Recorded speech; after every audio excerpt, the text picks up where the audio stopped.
How the heck do you cut beef for tartare? We're going to learn that right now. I used to be a butcher at Husk in Nashville. I've done this a lot, ground versus hand cut, what types of beef to use. So let's get into it. My name is Dalton Jones. I am a private chef currently in Durango, Colorado. The most important part about tartare is sourcing good beef.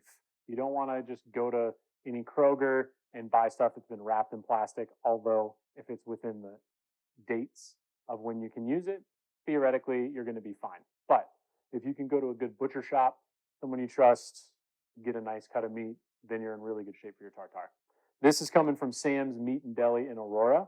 We're going to be using top round. You want lean beef. It sounds a little bit counterintuitive because people generally like to go after really fatty cuts, but that's only if you're going to cook it. There's a lot of saturated fat in beef, which becomes sort of hard when it's cold. That hard saturated fat's not pleasant to eat. Fat also becomes more flavorful as you cook it because as it breaks down, dissolves, loosens up, it can actually coat your palate and it can carry other flavors across your palate. You don't get a lot of that benefit out of cold fat. So you can see this is a nice lean piece. If you're going into a restaurant that has tartare on the menu, let you in a little insider secret. I can guarantee it's because they're doing their own butchery in-house and they don't want to throw beef away. So this is going to be little bits and pieces that they get from cutting steaks and especially from cutting down tenderloin or from cutting the whole fillet down into their tenderloins and their filet mignon. So rather than throw all those little scraps and pieces away, they'll trim everything, get your nice, pretty little 6-8 ounce fillets, and then all that other stuff, they'll clean off the fat, that gets chopped or ground up into tartare. Top round is also another case that you see. When I was working at Husk, we would take down whole top rounds and process them into our chicken fried steak and get a lot of our beef off of there. First step, nice big piece of fat right here. We're going to go ahead and just get that out of the picture. You can use whatever knife you are comfortable with. I use one big stupid knife for everything. So with a lot of butchery in general, you'll find these seams in here. I can kind of dig my finger into this and start to separate that fat apart. Couple things when you're butchering any kind of meat. You can have one hand that touches the meat, gets a little bit dirty. Other hand, keep it clean, just touch the knife. So this now can come in here. We can clean that up. Get rid of that. And we have just our little strip of fat there. You can also come in and really further take off those little pieces of beef if you'd like. This, perfectly usable beef. We're going to just take this little piece right off. A little extra fat. And then this extra little fat out here.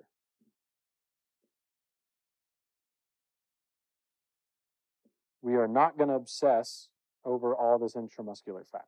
That stuff's a little softer, breaks down really nicely. This, if you look at it, kind of look like silver skin, but it's not. It's just a little membrane there, so that'll be fine. Take these little pieces off the side, and now that's looking pretty good. So we'll cut this bad boy just about in half.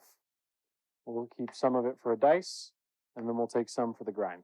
Whenever you're grinding something, you have to remember this is going into a tube. So you just want to cut things that fit in there. You'll see people start with diced meat. It's a step you really don't have to take. As long as it'll fit in the tube, I just do long strips like that. Very easy. Feeds straight in, doesn't clog anything up, saves you from having to dice everything when this is going to do all the heavy lifting for you anyway. This stuff we'll be talking about how to hand cut later. All right. Just lay everything up on top. Makes it a lot easier to start feeding through. The auger grabs the beef and it'll self-feed. You don't need to stuff it down. I found that if you are putting unneeded pressure on top of it, what'll often happen is that it'll clog things up. You'll be putting too much down there at a time. So now that we've got this, you can kind of come in here with a bench knife and scrape everything off, or just kind of get what you need.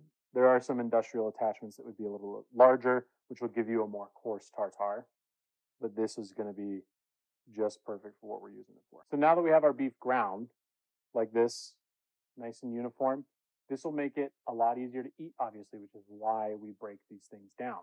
You can do a little bit coarser grind if you have the attachment for your KitchenAid than this, but this is totally fine. You never want to grind more than once. If you grind it again, you'll generally end up with a paste. That's when you start to emulsify the fat in the meat, and then you're getting into sausage making.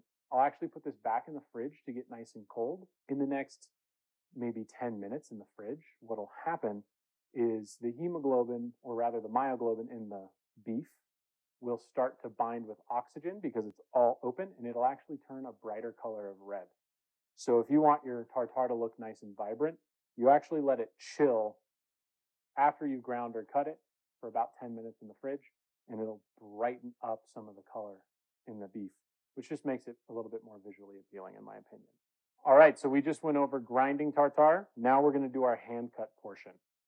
So this is the other half of our top round that we had. The big difference now between grinding and hand cutting is the mouthfeel. Grinding is going to be softer. If you hand cut, you need to make sure you're getting a fine dice. It's going to be a little bit more toothsome.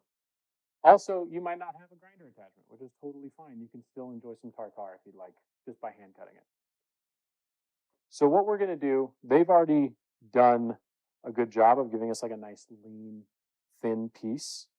So we're basically just going to cut this into strips. Make sure you got a nice sharp knife for this. Sometimes when those end pieces get thin and hard to deal with, rather than trying to cut it that way, I'll flip it over. It keeps it nice and settled for me. Makes it a lot easier, a lot less sketchy. Another thing you can do to make your life a lot easier is if you par freeze this. You can put it in the freezer for 15 or 20 minutes. Let that outside start to just set and get a little almost freezer crispy, and then it makes dicing a lot easier. Then we're just going to come through and get nice slices.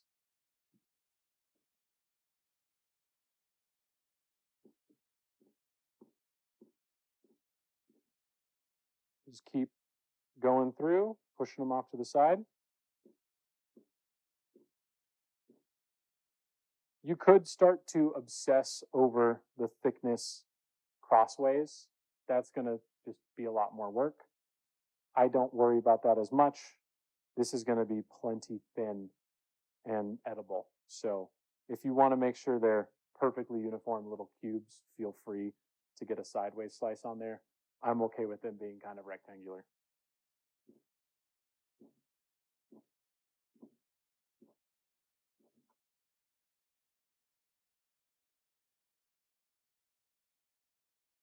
So it gets down towards the end.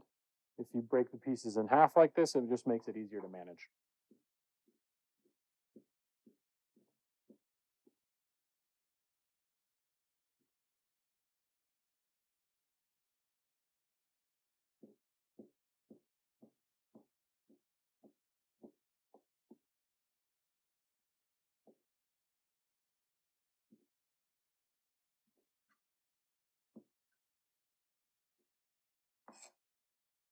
And there we are.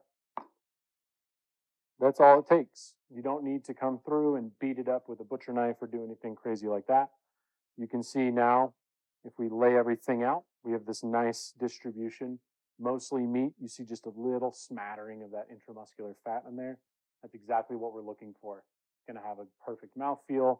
It's not going to have that dense, hard fat. It's going to be ideal for the tartare. And so every time you cut your beef, for tartare, I would recommend chilling it for 10 to 15 minutes after it's been cut. That lets that red color really come out because the myoglobin in those beef muscles starts to oxidize. And so it becomes really bright red. Just looks nice and appealing.